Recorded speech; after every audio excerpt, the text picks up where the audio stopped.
Here's how you can access and view your gradebook.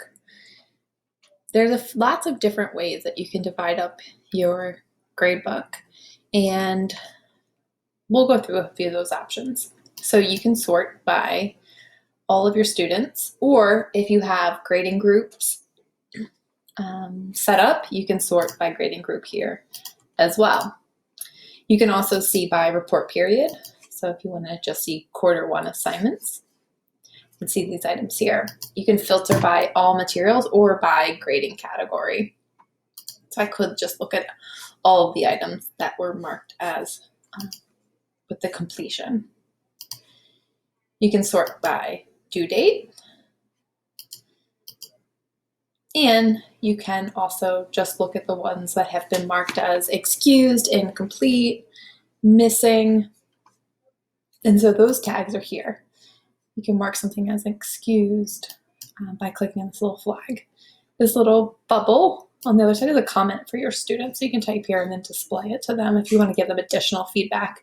If you gave them feedback when grading, that will also pop up here for you. If you can notice here in this column, I have one student who actually submitted the grade through the actual assessment tool. I was playing with the amount of points. It should be set to 100 points. And so these are manually override. And so I can clear those. And instead I can mark them as missing or maybe excused. And that way I can come back, or the parents will see that they haven't completed that assignment yet.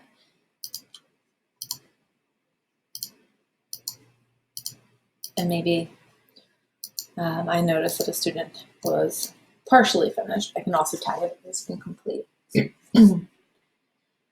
So these are grades that in the last 3 lessons you practice scoring items from the discussion, the assignment, or the assessment, but you can also add and edit your grades for that student here. This is also where you would add any additional assignments or grades that take place outside of Schoology. So for example, if you have Nearpod activities or other clever-based apps, you would include something about what they did, assign one of your grading categories to it, and be able to create this category so that you can add whatever the assignment was or the grade, for example, from the Nearpod lesson that you had them do. You can manually add those grades. It's important to manually add grades because this is for grades 3 through 12. This is your grade book of record. So anything that you want to count to their final grade has to live here. For K through 2, this gradebook is purely for information between you and the parent. Their competencies will still be scored in eSchools. Some other things that you can look at, you can bulk edit, you can print reports, and you can export these grades so that if you needed them at the end of the semester, if you wanted to periodically download them as a CSV file, you have that option here as well.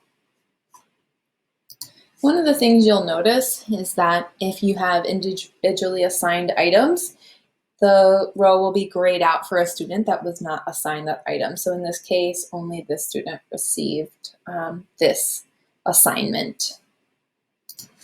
Another feature here in your gradebook is that you click on the toggle for the full screen so that you can see more columns in your gradebook.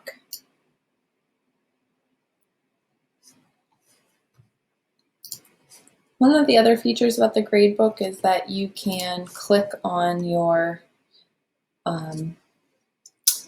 graded item and you can see quick at a glance, and if you click on it, it will open it in a new tab so that you can go straight to the item.